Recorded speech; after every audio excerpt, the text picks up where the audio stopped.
Hello, everyone.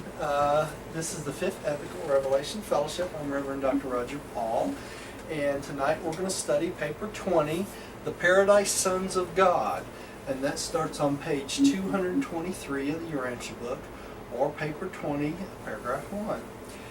And let's say a little prayer and we'll get started. Dear, would you say a prayer tonight to start us out? Heavenly Father and loving God, in the quiet of these moments we come to you for peace, and thank you for being with us and help us, our minds to be open and graciously receive the information that we discussed and read about tonight, and help us to be able to process it. And we just thank you for this wonderful opportunity to learn and grow and to share with others. It is always in your name, Jesus Christ, Michael, we pray. Amen. Amen. Okay, the Paradise Sons of God. Why do I Millie, think this wanted is going to be difficult? Pardon me? Why do I think this is going to be difficult? Actually, it's not that difficult. It's kind of simple. Okay. When I get done, we'll see. Millie, I wanted to point out to you and people at home too, on the slides you'll notice at the start of each section is a new tab. It says audio version. You see that on the screen? Yes. Okay, you can click on that and it's Merritt Horn reading the whole section. Okay, so you can... Whoopee, that's terrific. I love his readings. Yeah, well, he's our favorite too. Yeah, he does a great job with this book. He really does. So this is connected to his recordings, and it's a whole section at a time. So you can listen to it while you flip through the slides if you want to. So I just added that this week. I'm going to go back and add it to all the slides, I think, that I've done. So so you'll have someone, especially when you have periods where you don't know how to pronounce something. He does such a great job with the pronunciation and stuff. So I was talking with Kathleen Moreland. I don't know if you know her, but you remember her. She used to be in our group. yeah. She's moved to Kentucky. And I said, it's embarrassing. I told her about your site and that you recorded our meetings on Skype and they were on that site. And I said, it's really embarrassing because we stumble over so many words. Yeah, yeah, it really is. Okay, well, let's get started. I'll start out tonight. Well, actually, Millie, why don't you start out tonight? Okay. Paper 20, The Paradise Sons of God. As they function in the superuniverse of Urantia, the sons of God are classified under 3 general headings. Number 1, the descending sons of God, and 2, the ascending sons of God, and 3, the trinitized sons of God. Okay, so there's 3 types of sons of God, and we're going to go over that in the next slide. But something else I wanted to mention before we move off this slide, you see how these have kind of an orangish yellow underneath? Yes. All these links work now. It'll take you to the topical index on every one of these, everything that's underlined and highlighted like this also. So if you want some more information about the particular topic, you can click on it and it'll take you there. Okay, this is the slide I created, and it's about these 3 things we just read. As they function in the super universe of Urantia, the sons of God are classified under 3 general heads. The 3 you just read. Okay, the descending orders of sonship include personalities who are of direct or divine creation. And these are personalities that are created by God the Father, God the Son, God the Spirit. And that also includes all the orders of sonship that are created by the Creator Son and the local universe Mother Spirit. The combination of them, or the combination of them and a couple other beings. So these are all descending sons of God. So they start at the top and work their way down. They're of divine origin. Okay? The ascending sons of God. The ascending sons, such as mortal creatures, achieve this status by experiential participation in the creative technique known as evolution. So we are part of the ascending sons of God. Right?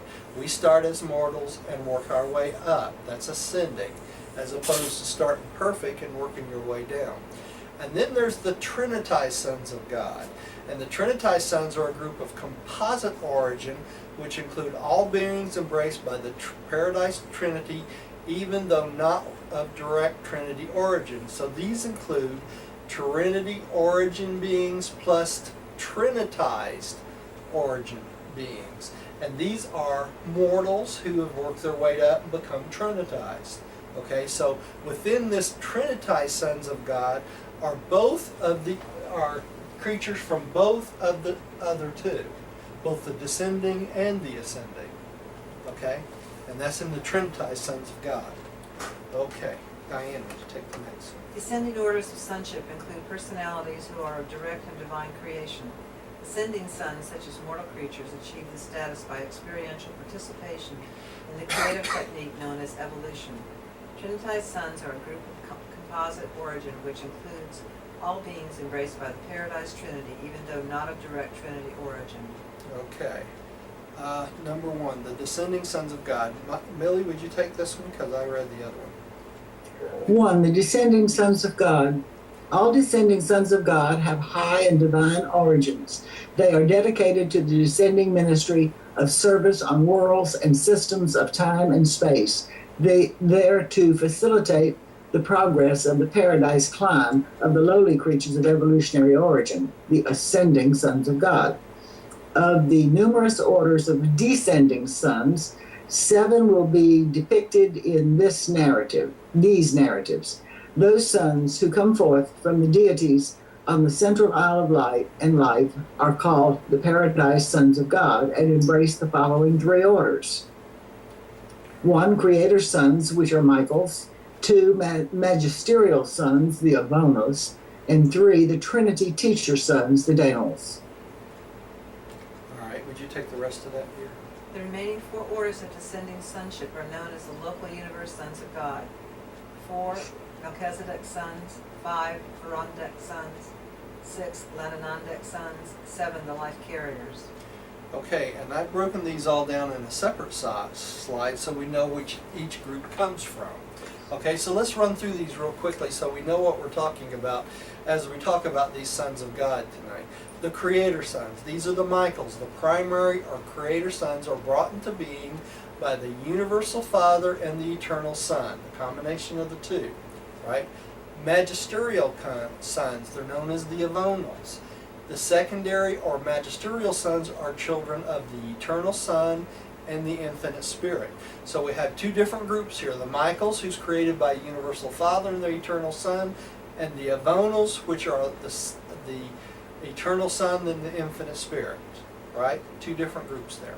And then there's the Trinity teacher son, the Danos.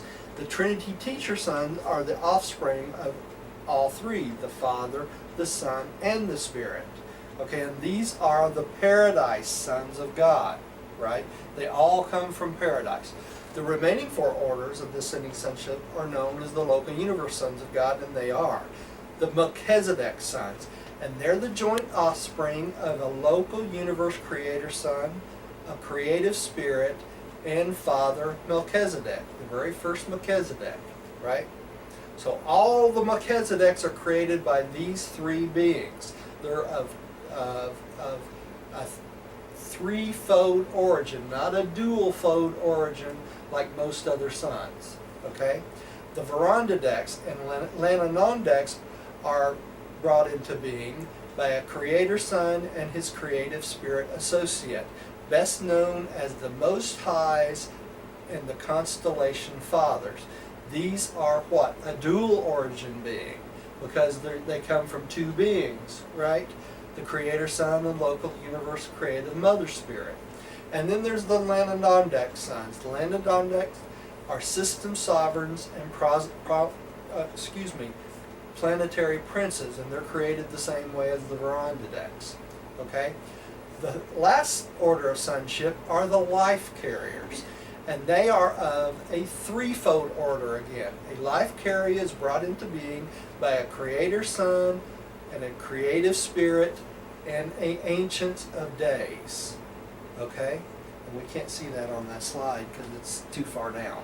But they're also the ancients of days involved with them. That's why they're 3-fold sons. Okay? All right? And this slide basically goes through the same thing all over again. Now it says here near the end, it says, Threefold order of life carriers brought into being by a creator son, a creative spirit, associated with one of the three ancients of days. So it's only one of them, right? Of the super universe of jurisdiction. But the natures and activities of these local universe sons of God are more properly portrayed in the papers dealing with the affairs of the local creations. And we'll go over those when we go in there. Yes. I have a question, and I think I've asked this question before, but the threefold order of life carriers is brought into being. What is brought into being?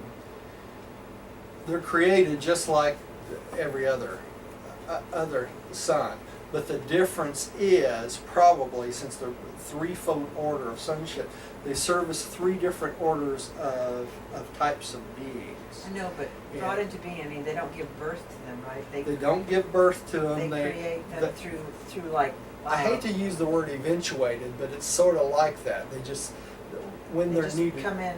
they're created by the union of one ancient of days, a What's the local union? universe. Well, it's all three of them working together for this created. Are they created through like cells? Are they created? Well, no, they probably they have a physical body, but it would be more of a higher level than a mortal being would be. So it's more on the Urantia, above the Urantia. It's probably equal to the Urantia, some sort of Urantia level of being, I would think.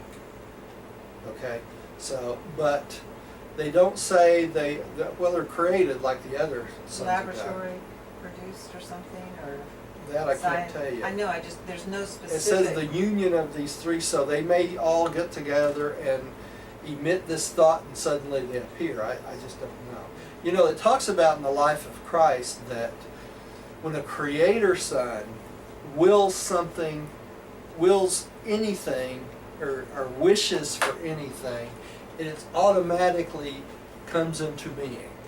Okay, so that was one of the things that the thought adjuster in Jesus's, when he separated himself after the baptism, that he had to warn Jesus about when he went up to the mountains. Not to just think something. Not to just think something, because the will of the Creator Son immediately happens. All celestial forces brings that into existence. And that's the way I think about it. When these life carriers are created, just the will of the Creator Son and the local universe Mother Spirit and an Ancient of Days. The Ancients of Days has to be there to approve the creation of new life on a planet, right? To authorize it. So it has to be the will of all three, but the wills of all three immediately makes that come into existence. Okay? It's the creative process, but I don't think it's like a physical creation like we think of something being born. They think and it appears, you know. And I hate to say eventuated, but that's probably closer to what it is, because they think about it and it just appears, you know, more than likely. That's the way I look at it anyway. Thank you. Okay, Millie, would you take the next one? Turn the speaker on. Yes. The Paradise Sons of God are of threefold origin. The primary or creator sons are brought into being by the universal Father and the eternal Son. The secondary or magisterial sons are children of the eternal Son and the infinite Spirit. The Trinity teacher sons are the offspring of the Father, Son, and Spirit. From the standpoint of service, worship, and supplication, the Paradise Sons are as one. Their spirit is one, and their work is identical in quality and completeness. Now you see this threefold origin? It's the combination of three different combinations, right? Their origin are of three separate combinations. One is the combination of the universal Father and the eternal Son. One is the combination of the eternal Son and the infinite Spirit. And the third one is the combination of all three, right? So they're of threefold origin that way, right? Okay. And this is a slide that shows the universal Father and the eternal Son coming together to create the Michael sons, creator sons. And this is our idea of Michael. This is the painting, Raphael. Kind of sad, isn't it? Yeah. All right. You go out of your way to find these paintings. Yes, I do. Yes, he loves to do this. As the Paradise Orders of Days proved to be divine administrators, so have the Orders of Paradise Sons revealed themselves as divine ministers, creators, servers, bestowers, judges, teachers, and truth revealers. They range the universe of universes, from the shores of the eternal isle to the inhabited worlds of time and space, performing manifold services in the central and super universes not disclosed in these narratives. They are variously organized, dependent on the nature and whereabouts of their service, but in a local universe, both magisterial and teacher sons serve under the direction of the Creator Son, who presides over that domain. So the Creator Son is sovereignty rules, right? But the service of the magisterial and the teacher sons both are the same service as a Michael son, right? They all live to serve and to bring mankind to the Father, right? The Creator Sons seem to possess a spiritual endowment centering in their persons, which they control and which they can bestow, as did your Creator when He poured out His Spirit upon all mortal flesh on Urantia.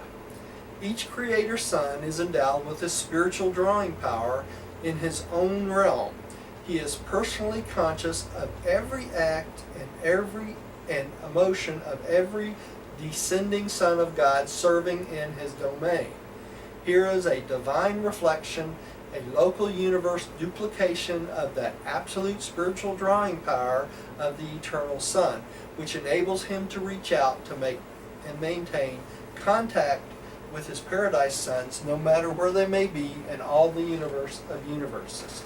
So, the Creator Son has a spiritual drawing power, just like the Eternal Son.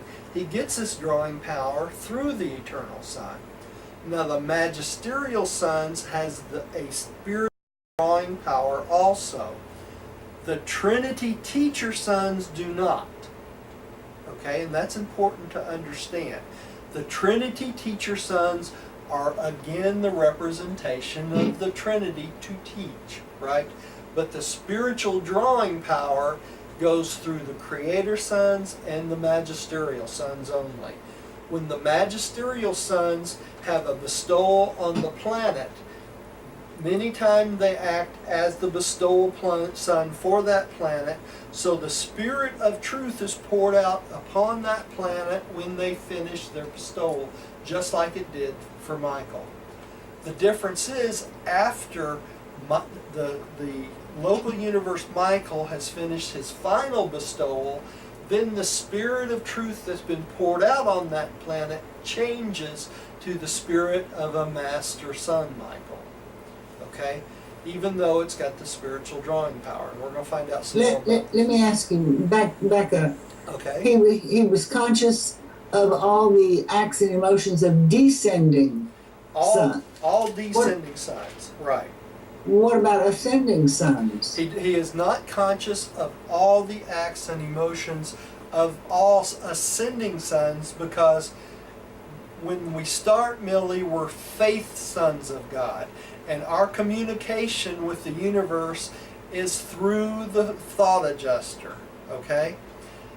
The Spirit of Truth is poured out on us and is an external force to us. The only internal force for us is the thought adjuster. And that's the case until when? We fuse, okay?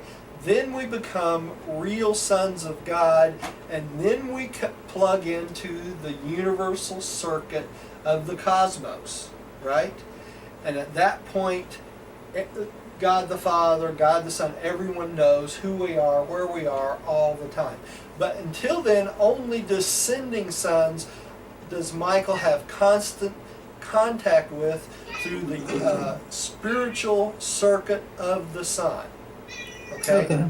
And we don't have that spiritual circuit of the Son until we fuse, right? We have the influence of the Spirit of Truth. And that's why Michael pours out the Spirit of Truth to prepare us for that thought adjuster, which is our plug to plug into the universe cosmos, right? In the cosmic mind. Okay? So that's how that works. Does that make Thank you. sense? All right. Who's up? I think I am.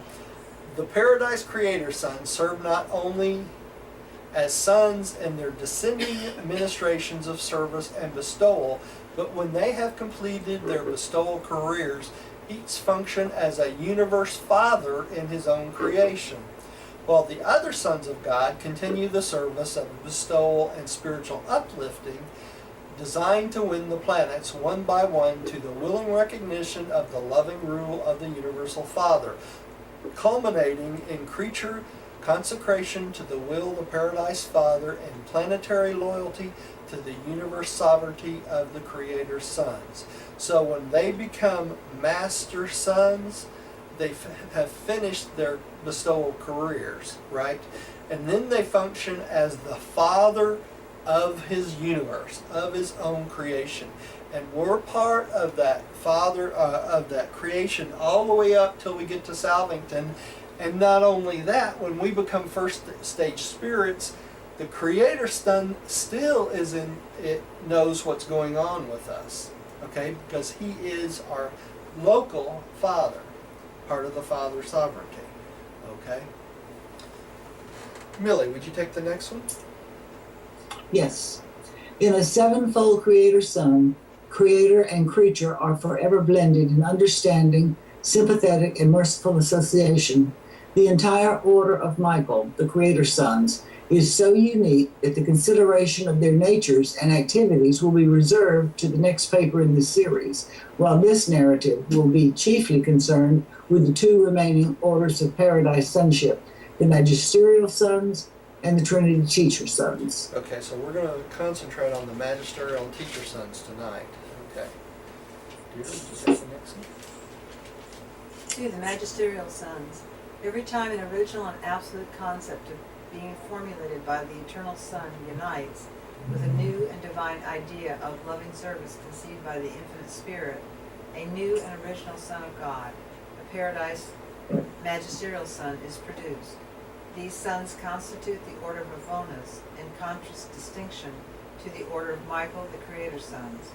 Though not creators in the personal sense, they are closely associated with the Michaels in all their work.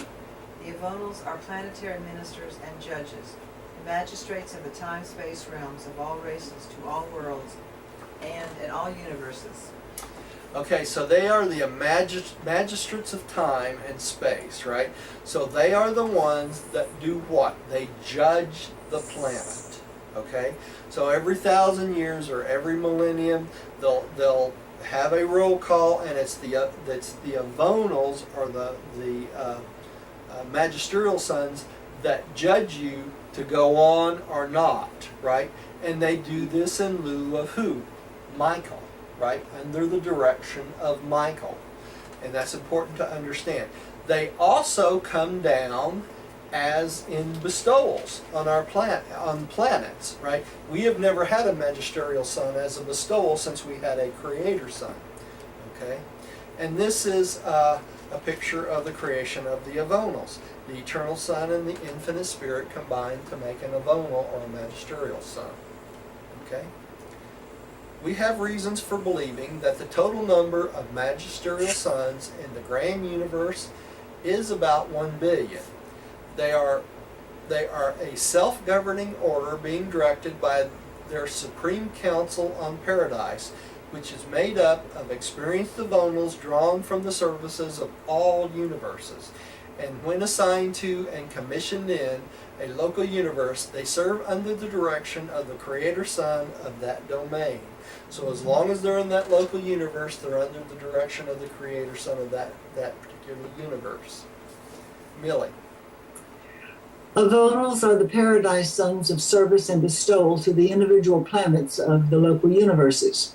And since each Avonal Son has an exclusive personality, since no two are alike, their work is individually unique in the realms of their sojourn, where they are often incarnated in the likeness of mortal flesh, and sometimes are born of earthly mothers on the evolutionary worlds. So when they get ready to have a bestowal, like a Michael son, they can be born of flesh, like earthly mothers, just like Michael was. Okay, so they go through the entire experience range of being a human from birth to death, just like Jesus did. Okay, and these are the bestowal missions of the magisterial sons.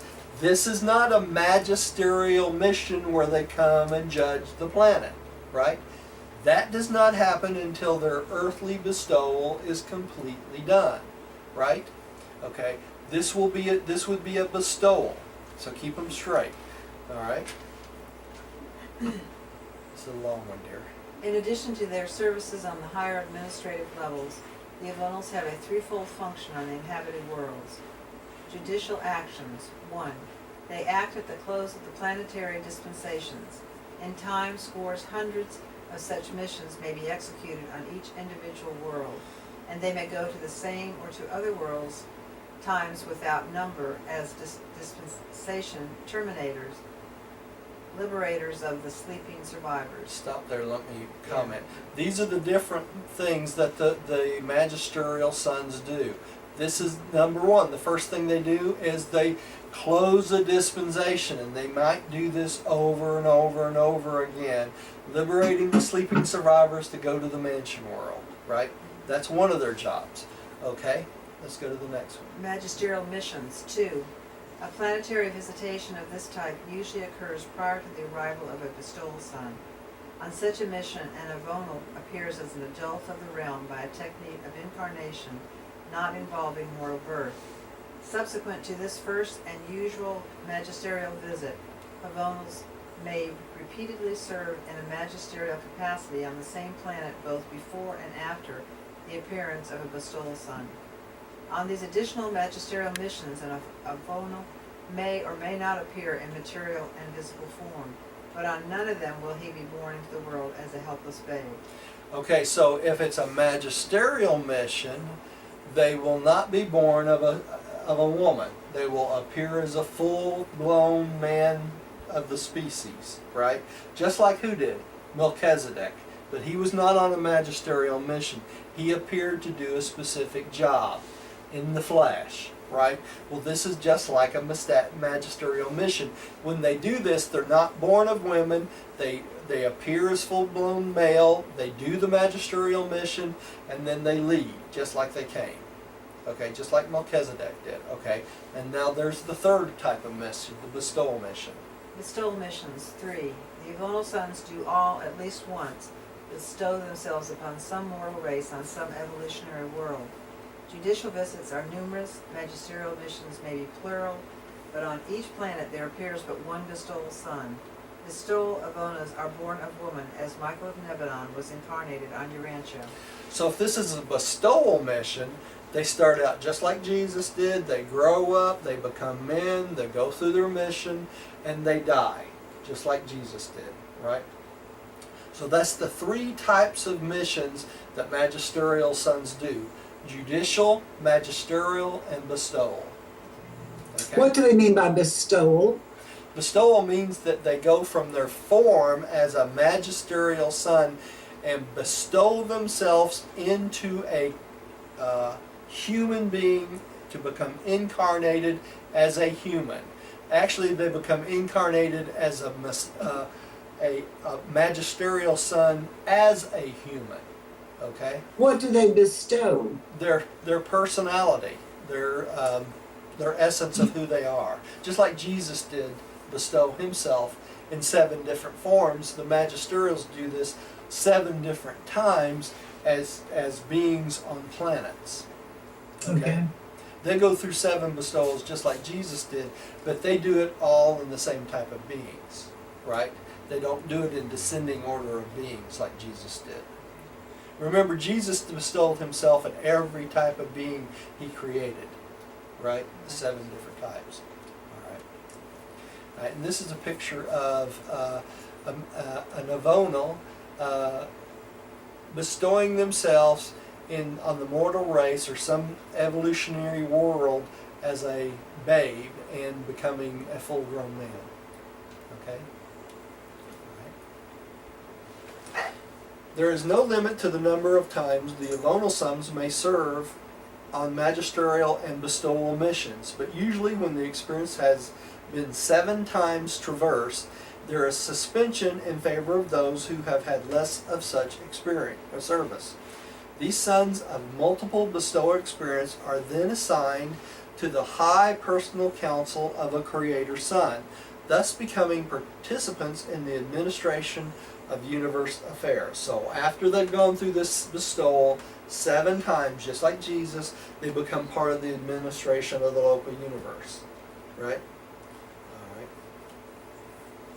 Millie, would you take the next one? All their work for and on the inhabited worlds, the magisterial sons are assisted by 2 orders of local universe creatures, the Melchizedeks and the archangels. While on bestowal missions, they are also accompanied by the brilliant evening stars, likewise of origin in the local creations. In every planetary effort, the secondary paradise sons, the avonals, are supported by the full power and authority of the primary paradise son, the creator son of the local universe of service. To all intents and purposes, their work on the inhabited spheres is just as effective and acceptable as would have been the service of a creator son upon such worlds of mortal habitation. Okay, so notice here that they are assisted by Melchizedek, which is a local universe descending son of God, right? Archangels, which is of the local universe, and the brilliant evening stars, the second type of angelic being created in the local universe, right, are the brilliant evening stars. So they are assisted by these 3 groups of beings in all their efforts in the jobs they do, right? So, and when they do these things, all their work is considered just acceptable as if the Creator Son himself had done it, right?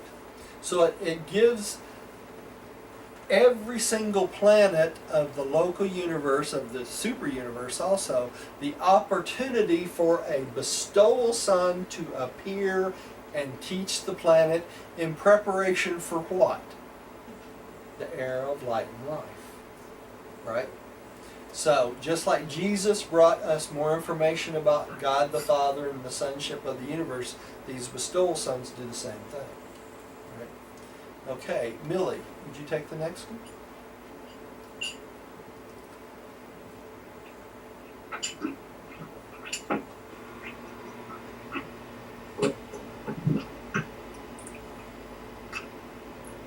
Millie? Yes, Would you take the next one, please?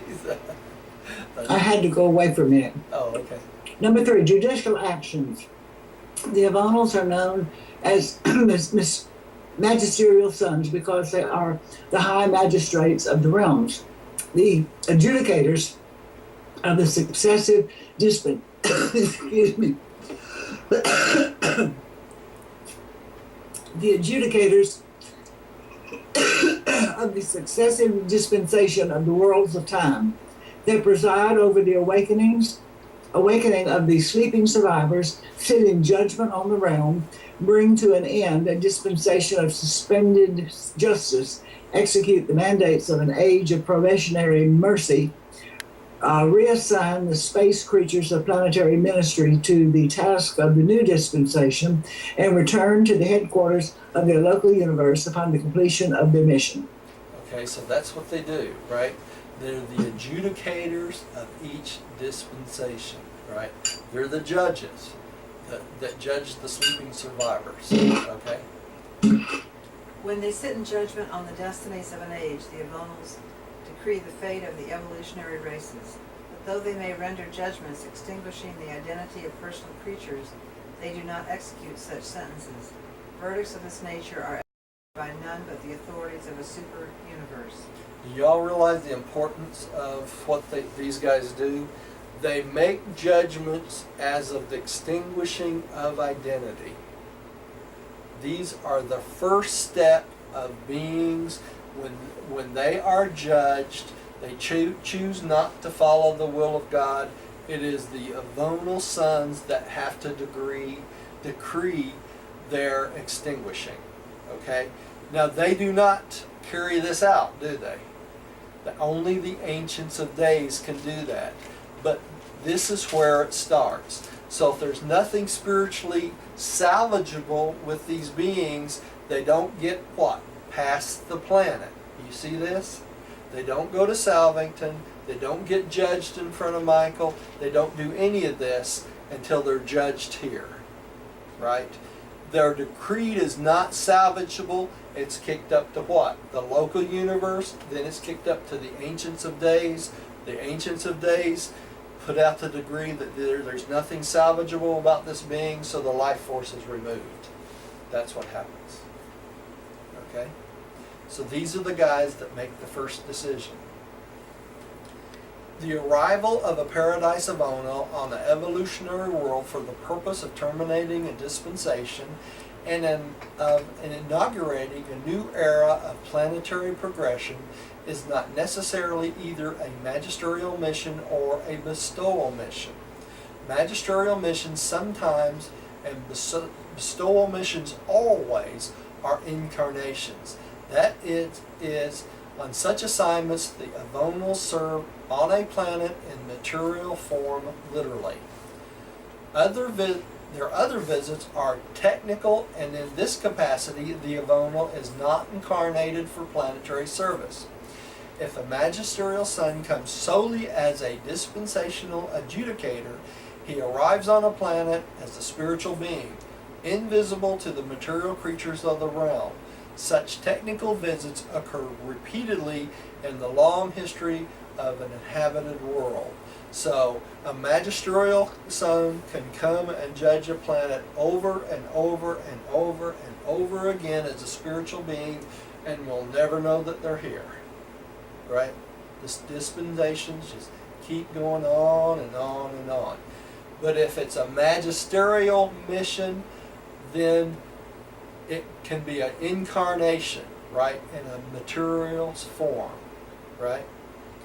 Okay, that's the difference between a magisterial mission and a dispensational adjudicator. Okay?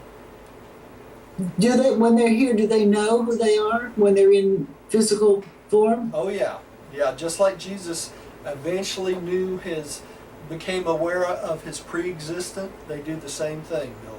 They go through a normal childhood like everyone else does, and at some point during their teenage to early 20s, they come to the realization of who they are and why they're here, right?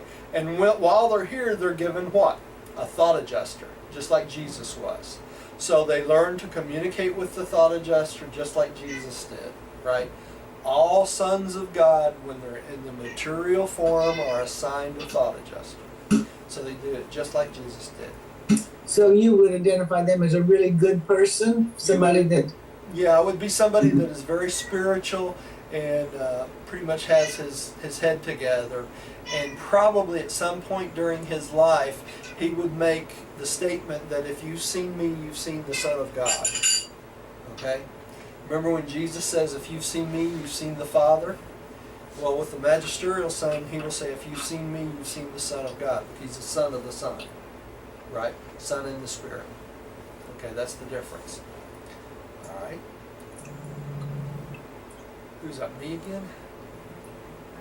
Avonal sons may act as planetary judges prior to both the magisterial and bestowal experiences. On either of these missions, however, the incarnated son will judge the passing planetary age. Likewise does a creator son when incarnated on a mission of bestowal in the likeness of mortal flesh. When the paradise son visits an evolutionary world and becomes like one of its people, his presence terminates a dispensation and constitute a judgment of the realm. What's the very first thing that Jesus did when he was resurrected? He was still above the tomb. He did what? He said, it's time to awaken my sleeping survivors, basically, right? So there was a judgment of the realm the minute or right after the resurrection of Christ. Right after the resurrection of a bestowal son, he does the same exact thing. that there's a judgment of the age. All those who are asleep go on to the mansion worlds. Well, when they judge the what do they do about that? I mean, if somebody is not doing something right, they're judged to be doing something wrong. Are they adjusted? Yeah, well, they're sent on to the mansion worlds as long as they believe in God the Father and want to follow the Father's will. But we all do things wrong, and depending on where we are socially or where we are spiritually on our trip, a Urantia being or on the mansion worlds, we're sent to that place in the mansion worlds that is there for us to train us from that point forward, right? But the real judgment comes in is for those who will not survive, right?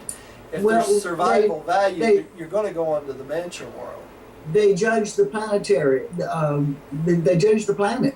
That's right, the entire planet, and they do this on the records of what? The guardian seraphim, right? And the recordings of the guardian seraphim. Right. Well, if something's wrong on the planet, do they send somebody in to adjust? What do you mean if something's wrong on a planet, Billy? Well, if they're judging the planet. No, it's just those who are in transition that have died, Billy. Oh, okay. Not those who are still alive. You just said judge the planet, so that's Yeah. what she's responding to. Yeah, no, the judgment I'm talking about, judging the planet, is just the sleeping survivors, just those who are asleep. Now, they also judge those who are asleep and will not survive, right? It's not just the sleeping survivors, it's the sleeping that will not survive too, right? And they do that on the records of the planetary seraphim, right? Okay. Millie, would you take the next one? Magisterial missions? Yes. Prior to the planetary appearance of the soul sun, an inhabited world is usually visited by a paradise avonal on a magisterial mission. If it is an initial magisterial visitation, the avonal is always incarnated as a material being. He appears on the planet of assignment as a full-fledged male of the mortal race, a being fully visible to and in physical contact with the mortal creatures of his day and generation. Throughout a magisterial incarnation, the connection of the avonal sun with the local and universal spirit forces is complete and unbroken. Okay, this is the way it's normally done. On our planet, it was done differently, right? Normally, we have a magisterial mission before the paradise sun becomes incarnate, right? But that did not happen on our planet. Ours is a little bit different. Since Michael chose our planet for his one bestowal as a human, then we had a paradise creator sun instead of the magisterial sun as our first mission, right? Okay. A planet may experience many magisterial visitations, both before and after the appearance of a bestowal sun. It may be visited many times by the same or other avonals, acting as dispensational adjudicators, but such technical missions of judgment are neither bestowal nor magisterial, and the avonals are never incarnated at such times. Even when a planet is blessed with repeated magisterial missions, the avonals do not always submit to mortal incarnation, and when they do serve in the likeness of mortal flesh, they always appear as adult beings of the realm. They are not born of woman. Okay. There's the difference here. They can have these missions without being born of woman, right? And appear as full adults. It's only in the bestowal mission that they become born of woman, right? When incarnated on either bestowal or magisterial missions, the paradise sons have experienced adjusters. And these adjusters are quite different from each incarnation. The adjusters that occupy the minds of the incarnated sons of God can never hope for personality through fusion with the human divine beings of their indwelling, but they are often personalized by fiat of the Universal Father. Such adjusters form the Supreme Dominican Council of Direction for the administration, identification, and dispatch of mystery monitors to the inhabited realms. They also receive and accredit adjusters on their return to the bosom of the Father upon the mortal dissolution of their earthly tabernacles. In this way, the faithful adjusters of the world judges become the exalted chiefs of their kind. So, on these bestowal missions, when they're made flesh, they're given adjusters. These adjusters can't ever to hope to fuse with the sons of God, right? That are the divine sons of God. So, what happens is they become personalized by fiat of the Universal Father. And what happens is they go back to Divinington, there where they serve is of the leaders of their kind, right? That makes sense? So they get experience as a human, and then they go back to Divinington.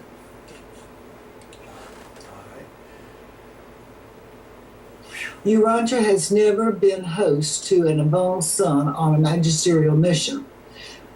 Had Urantia followed the general plan of inhabited worlds, it would have been blessed with a magisterial mission sometime between the days of Adam and the bestowal of Christ Michael. But the regular sequence of Paradise Sons on your planet was wholly deranged by the appearance of your Creator Son on his terminal bestowal 1900 years ago. So we're off kilter than the norm, right? Because we've never been a normal planet. No, we never have been. All right. We're really experiential. Yeah, we're really experiential.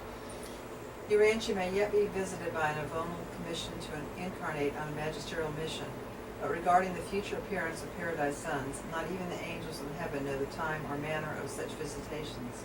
For a Michael bestowal world becomes the individual and personal ward of a master son, and as such is wholly subject to his own plans and rulings. And with your world this is further complicated by Michael's promise to return. Regardless of the misunderstandings about the Urantian sojourn of Michael Nebadon, one thing is certainly authentic: his promise to come back to your world. In view of this prospect, only time can reveal the future order of the visitations of the Paradise Sons of God on Urantia. Okay, because of the way Michael came and the way one of my cameras just went out. The way Michael came to our planet, and because of his mission and everything, and the promise that he would come again, that is one thing we can count on, that sometime in the future Michael will come back to this planet. And because of this, everything has changed on this planet, right? It's different from everything. All right. Bestowals of the Paradise Sons of God. The Eternal Son is the eternal Word of God. The Eternal Son is the perfect expression of the first absolute and infinite thought of his eternal Father. When a personal duplication or divine extension of this original Son starts on a bestowal mission or a mortal incarnation, it becomes literally true that the divine Word is made flesh, and that the Word thus dwells among the lowly beings of animal origin. Okay, so the Word of God becoming flesh through the Eternal Son extends down through his sons, right? All the sons of God. And when a creator or magisterial son bestows himself on a planet, that means that the Word is literally made flesh on the planet. So the bestowal son, whether it's a magisterial or a creator son, is the Word of God as far as the universe is concerned. Right? So it is true. It says the Word dwells among the lowly creep beings of animal origin. So the Word is made flesh. All right? Millie. When I had discussions with my neighbor, and she wants to say that Jesus is God, in the beginning was the Word, and the Word was made flesh. So Jesus was flesh. So she says Jesus is God. Well, Jesus is God in the sense that Jesus created everything we know of, right? on our planet and everything. He's our concept of God, and that takes nothing away from God the Father, right? Our concept of God is probably closer to Jesus than it is the universal Father. The universal Father is really the one and only real, quote, quote, God, right? Our concept of Creator, God, is really Jesus, right? And that concept, Millie, she's 100% right. Jesus is God, our concept of God, or the religious concept of God down through the ages. But he is not the universal Father, the first source and center of all things. That's the difference. And that's why there's so many creator sons. And that's why there's so many creator sons. That's exactly right. Right? So you could say the Word was made flesh, but you could also say God was made flesh in the creator son sense. Right? In the eternal son. No, in the creator son, not in the eternal son. The creator son is the extension of the eternal son and God the Father. So in that sense, neither of them are flesh. that's right.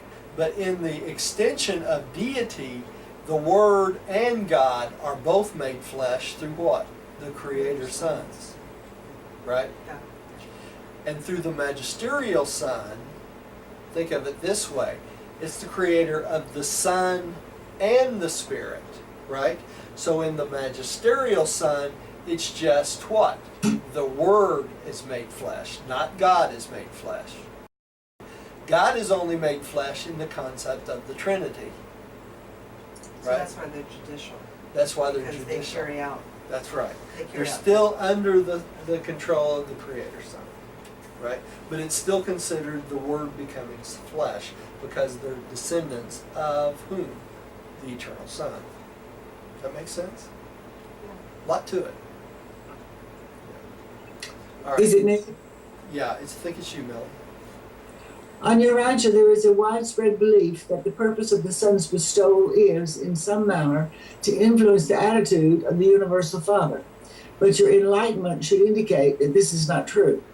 The bestowals of the Avonals and the Michael sons are a necessary part of the experimental process designed to make these sons safe and sympathetic magistrates and rulers of the peoples and planets of time and space. The career of sevenfold bestowal is the supreme goal of all Paradise Creator sons, and all magisterial sons are motivated by this same spirit of service which so abundantly characterizes the primary Creator sons and the eternal Son of Paradise. Okay. So this is part, what's interesting about this is, first it makes us think about something, and it assumes that we're smart enough to know this, okay? And that is what? That the bestowals in no way are intended to influence the Universal Father, okay? And that's why they say, but your enlightenment should indicate that this is not true, right? So the more enlightened we become, the more we learn the attitude of the Father, and we know that the Father requires nothing of us other than to worship and serve Him, right? Okay, so all this process is for the benefit of the sons of God, including us. Even our experiential climb up to the Father is for our benefit, not for God's benefit, right? And that's hard for us to understand. So it's to make them sympathetic magistrates and rulers of the planets, right? They go through the same experience we do. So it makes them sympathetic to us, right? And then it goes on to say that the sevenfold bestowal is the supreme goal of all Creator sons. They all want to go through this to become master sons.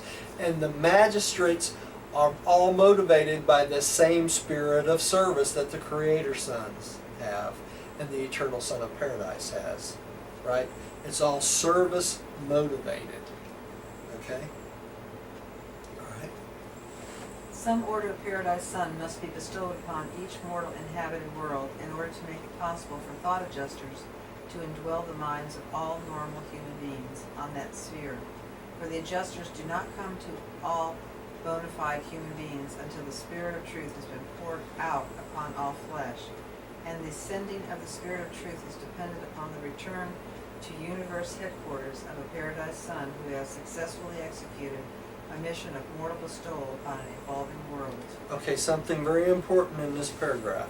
Did you catch this? That all mortals are not given a thought adjuster. Did you see that? Until the son, one of the sons of God, comes down as a bestowal mission, right? The reason that all mortal beings are not given a thought adjuster is because not all mortal beings make a decision to do what? To follow the will of God. Some beings go through this entire existence self-centered, selfish. Their whole existence is for themselves, never for anyone else. They never make a decision to try to follow God's will in their life, and until they do, that thought adjuster just cannot come, right? So those beings will go through existence. Will they survive past this world? No. There's nothing of survival value, is there? That's why they didn't get a thought adjuster. Okay? All right. During the course of the long history of an inhabited planet, many dispensational adjudications will take place, and more than one magisterial mission may occur, but ordinarily only once will a bestowal son serve on the sphere. It is only required that each inhabited world have one bestowal son come to live the full mortal life from birth to death. Sooner or later, regardless of spiritual status, every mortal inhabited world is destined to become host to a magisterial son on a bestowal mission, except for the one planet in each local universe whereon a creator son elects to make his mortal bestowal. And that's our planet. Right? Alright. Billy. That's why we didn't get a magisterial. That's why we didn't get a magisterial son. That's right. Understanding more about the bestowal sons, you discern why so much interest attaches to Urantia in the history of Nebadon. Your small and insignificant planet is of local universe concern simply because it is the mortal home world of Jesus of Nazareth. It was the scene of the final and triumphant bestowal of your Creator Son, the arena in which Michael won the supreme personal sovereignty of the nation of Nebadon, of the universe of Nebadon. Okay, so that's why everybody looks to our planet, is because we had a Creator Son come and live a full life here. And even more so, we had a Creator Son come and live a whole life here and then was tortured to death. You know? So that, and even after that said he'd come back. And then after that he still came back. That's right. Yep. Alright. At the headquarters of his local universe, a creator son. At the headquarters of his local universe, a creator son, especially after the completion of his own mortal bestowal, spends much of his time in counseling and instructing the college of associate sons, the magisterial sons, and others. In love and devotion, with tender mercy and affectionate consideration, these magisterial sons bestow themselves upon the worlds of space. And in no way are these planetary services inferior to the mortal bestowals of the Michaels. It is true that your Creator Son selected for the realm of his final adventure in creature experience, one which had unusual misfortunes, but no planet could ever be in such a condition that it would require the bestowal of a Creator Son to effect its spiritual rehabilitation. Any son of the bestowal group would have equally sufficed, for in all their work on the worlds of a local universe, the magisterial sons are just as divinely effective in all wise as would have been their paradise brother, the Creator Son. Okay, so we could have had a magisterial son and it would have worked out just fine too, right? And many planets will have a history of just that, right? Rather than a Creator Son. Though the possibility of disaster always attends these paradise sons during their bestowal incarnations, I have yet to see the record of a failure or default of either a magisterial or a Creator Son on a mission of bestowal. Both are of an origin too close to absolute perfection to fail. They indeed assume the risks, really become like the mortal creatures of flesh and blood, and thereby gain the unique creature experience. But within the range of my observation, they always succeed. They never fail to achieve the goal of the bestowal mission. The story of their bestowal and planetary service throughout Nebadon constitutes the most noble and fascinating chapter in the history of your local universe. Okay, Millie, would you take number 6, the mortal bestowals? The mortal bestowal careers, the method whereby a paradise son becomes ready for mortal incarnation as a bestowal son, becomes enmothered on the bestowal planet, is a universal mystery, and any effort to detect the working of this Snarington technique is doomed to meet with certain failure. Let the sublime knowledge of the mortal life of Jesus of Nazareth sink into your souls, but waste no thought in useless speculation on how this mysterious incarnation of Michael of Nebadon was effected. Let us all rejoice in the knowledge that assurance that such achievements are possible to the divine nature, and waste no time on futile conjectures about the techniques employed by the divine wisdom to effect this phenomenon. Okay, so Snarington, do we remember where that is? That's the world of the suns, right? That one of those 7 worlds of the Father's worlds that goes around paradise, right? And the bestowal is a mystery of Snarington, and only those who have gone through it will ever understand the mystery. But it tells us here, don't speculate on how the incarnation of Michael from a creator of a universe to a helpless babe came to happen, because you'll never figure it out, right? You're wasting your time. Okay. Well, I have this one all highlighted. Yeah. Wonder what it says. This next paragraph? Yeah. Okay.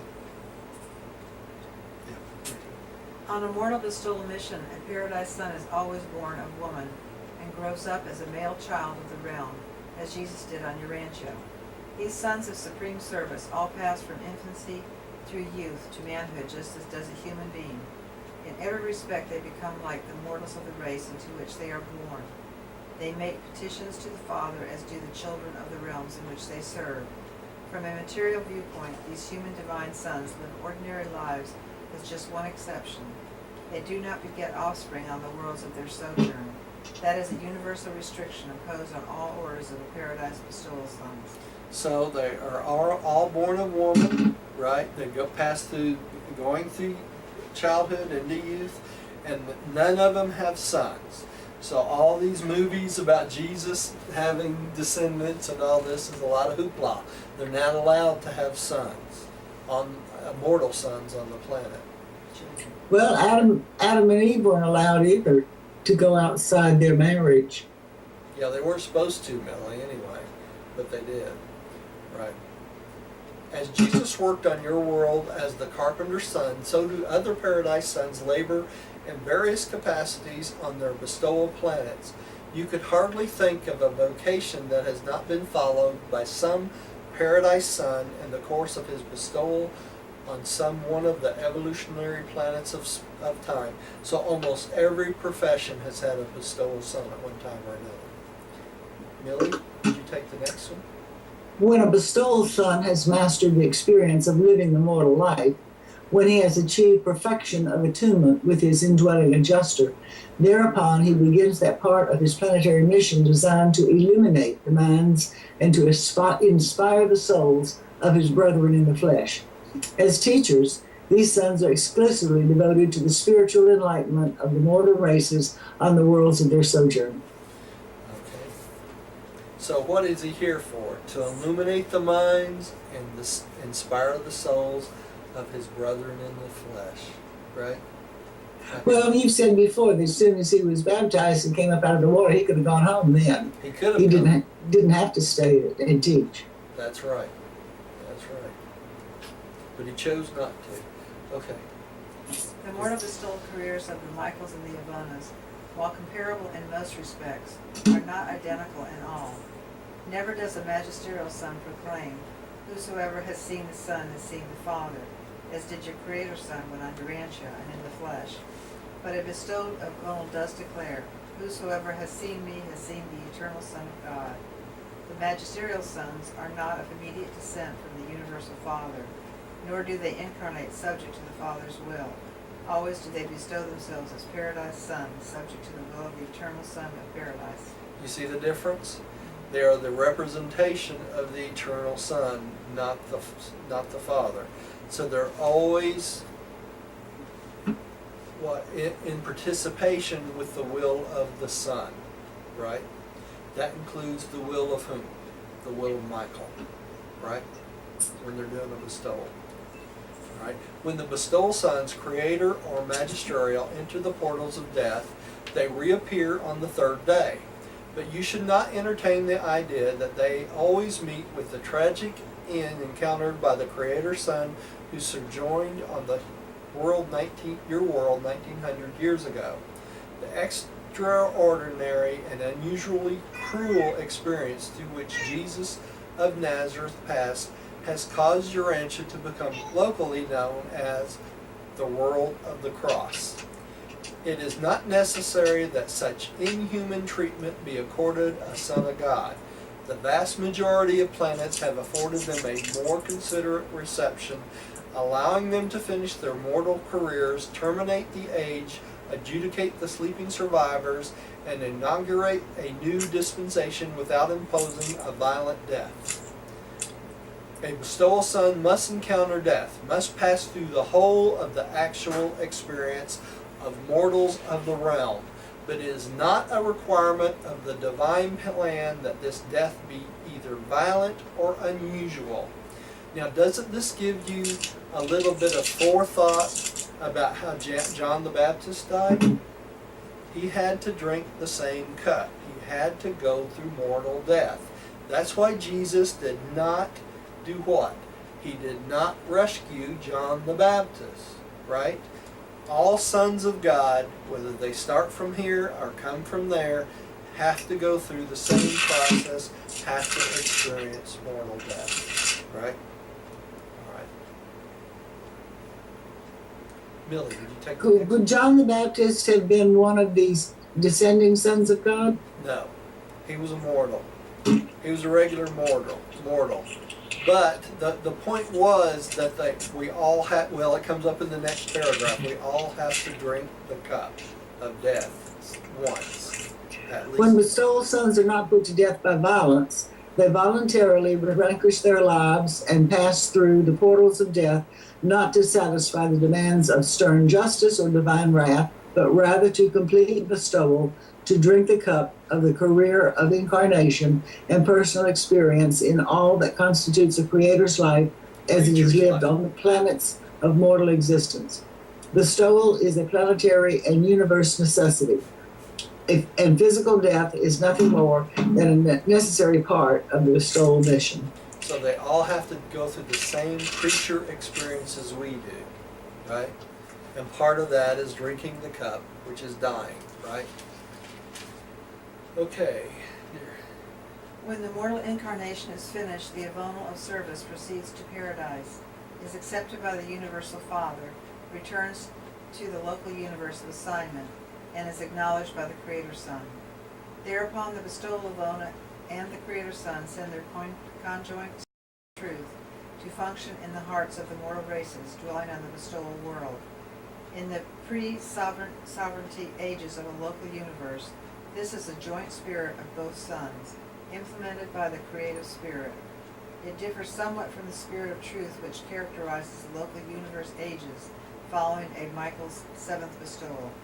Okay, so the spirit of truth that comes before a son, a son becomes a master son is slightly different than the spirit of truth after he becomes a master son, okay? All right. Upon the completion of a Creator Son's final bestowal, the Spirit of Truth previously sent into all Avonal bestowal worlds of that local universe changes in nature becomes more literally the spirit of the sovereign Michael. This phenomena takes place concurrently with the liberation of the spirit of truth for service on the Michael mortal bestowal planet. Thereafter, each world honored by a magisterial bestowal will receive the same spirit comforter from the sevenfold Creator Son in association with that magisterial Son, which it would have received had the local universe sovereign personally incarnated as its bestowal Son. So listen to me for a second. What does this mean? That means all those planets that receive a bestowal spirit of truth from a magisterial Son before Jesus finished his seventh bestowal, their spirit of truth changed when Michael finished his bestowal. You follow that? It became more along the line of the Michael spirit of truth. Okay? All right, the Trinity Teacher Sons, 7. These highly personal and highly spiritual Paradise Sons are brought into being by the Paradise Trinity. They are known in Havana as the Order of Daniels. In Urantia, they are of record as Trinity Teacher Sons, so named because of their parentage. On Salvington, they are sometimes denominated the Paradise Spiritual Sons. And this is a picture of the Trinity created Daniels, or the Trinity Teacher Sons. Millie.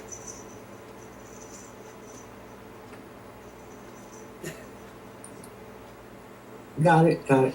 In numbers, the teacher sons are constantly increasing. The last universal census broadcast gave the number of these Trinity sons functioning in the central and super universes as a little more than 21 billion. And this is exclusive of the Paradise Reserves, which include more than 1/3 of all Trinity teacher sons in existence. Okay, so that's a lot of Trinity Teacher Sons. Eventually there'll be one for every planet, right? The Daniel order of sonship is not an organic part of the local or super universe administrations. Its members are neither creators nor retrievers, neither judges nor rulers. They are not so much concerned with universe administration as with moral enlightenment and spiritual development. They are the universal educators being dedicated to the spiritual awakening and moral guidance of all realms. Their ministry is intimately interrelated with that of the personalities of the Infinite Spirit and is closely associated with the Paradise Ascension of creature beings. They're more teachers than they're not judges or rulers. And y'all are going to hear a rattling on the video. I'm sorry, but that's my cat's playing with a ball in here. So, I had to take my headphones off to see if it was something going on in my house. no, it's We hear one your of the cat cats. yeah, one of my cats is having a ball with a ball, and Yeah. it's got a bell in it. So It could be a cat in my house. that's right. All right, Millie, would you take the next one?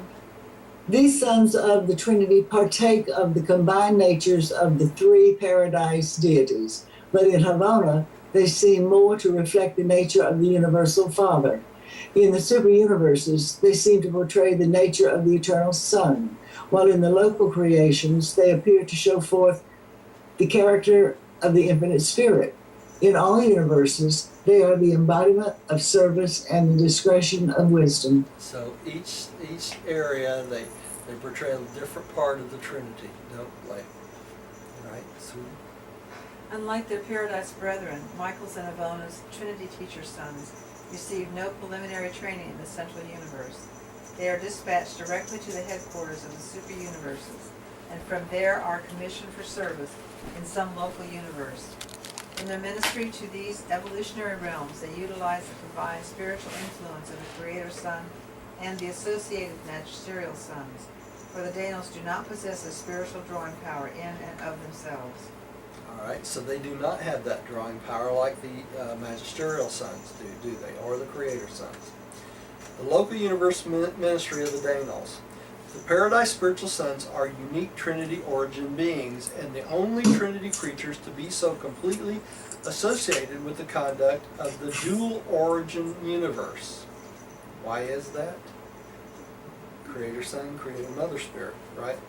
They are affectionately devoted to the educational ministry to mortal creatures and the lower order of spiritual beings. They began their labors in the local systems and in accordance with experience and achievement are advanced inward through the constellation service to the highest work of the local creation. Upon certification, they become spiritual ambassadors representing the local universe of their service. So they ascend up just like we do, don't they, from service. Millie, will you take the next one? The exact number of teacher sons in Nebadon, I do not know. There are many thousands of them. Many of the heads of departments in the Melchizedek schools belong to this order, while the combined staff of the regularly constituted University of Salvington embraces over 100,000, including these sons. Large numbers are stationed on the various Urantia training worlds, but they are not wholly occupied with the spiritual and intellectual advancement of mortal creatures. They are equally concerned with the instruction of the seraphic beings and other natives of the local creation. Many of their assistants are drawn from the ranks of the creature trinitized beings. Okay, so they will be some of the beings that teach us.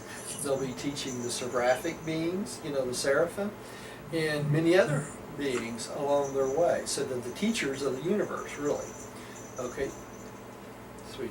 The teacher sons compose the faculties who administer all examinations and conduct all tests for the qualification and certification of all subordinate phases of universe service, from the duties of outpost sentinels to those of star students.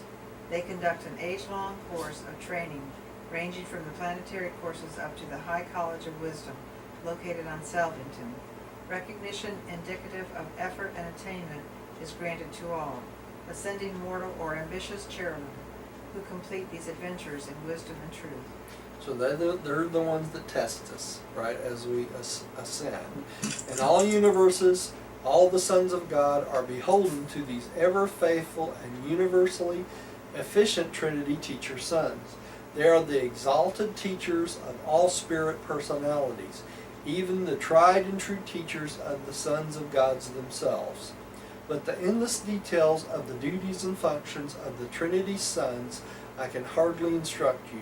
The vast domain of Daniel's sonship activities will be better understood on Urantia when you are more advanced in intelligence and after the spiritual isolation of your planet has been terminated. So when our spiritual isolation ends, these Trinity teacher sons will be much more effective on our planet because we will have communication outside this planet. All right, Millie. 9. Planetary service of the Daniels. Is it my turn? Yes. When the progress of events on an evolutionary world indicates that the time is ripe to initiate a spiritual age, the Trinity teacher sons always volunteer for this service. You are not familiar with this order of sonship because Urantia has never experienced a spiritual age, a millennium of cosmic enlightenment. But the teacher sons, even now, visit your world for the purpose of formulating plans concerning their projected sojourn on your sphere. They will be due to appear on Urantia after its inhabitants have gained comparative deliverance from the shackles of animalism and from the fetters of materialism. So once we advance a little bit further, then the teacher sons will be prepared to come here, right? All right. Trinity teacher sons have nothing to do with terminating planetary dispensations. They neither judge the dead nor translate the living, but on each planetary mission they are accompanied by a magisterial son who performs these services. Teacher sons are wholly concerned with the initiation of a spiritual age, with the dawn of the era of spiritual realities on an evolutionary planet. They make real the spiritual counterparts of material knowledge and temporal wisdom. Okay, so if John the Baptist was heard today, what would he be preaching? Prepare the way for the spiritual age. Prepare the way for the era of light and life, right? Get right with God. Repent of your sins. That's what he would be preaching. Yeah, you think about it. Okay. Stop worrying about your material things and start thinking about your spiritual things, right? The teacher suns usually remain on their visitation planets for 1,000 years of planetary time. One teacher sun presides over the planetary millennial reign and is assisted by 70 associates of his order. The Danos do not incarnate or otherwise so materialize themselves as to be visible to mortal beings. Therefore, is contact with the world of visitation maintained through the activities of the brilliant evening stars, local universe personalities who are associated with the Trinity teacher suns. So they don't normally make themselves visible to humans, do they? Not usually. Yeah. The Danos may return many times to an inhabited world and follow their final mission.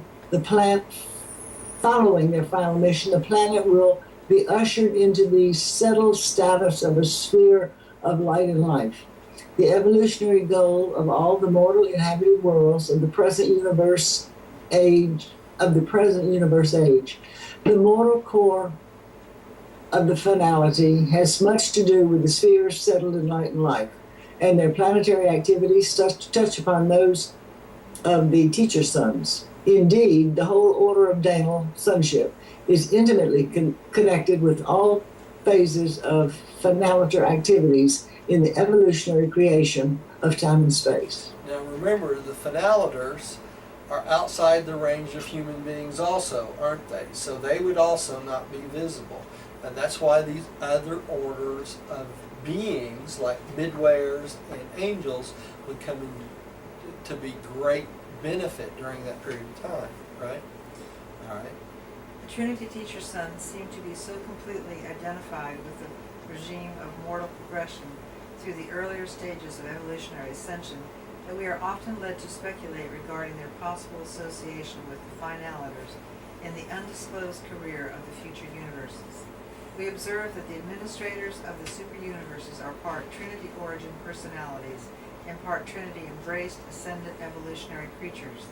We firmly believe that the teacher suns and the finaliters are now engaged in acquiring the experience of time association, which may be the preliminary training to prepare them for close association in some unrevealed future destiny.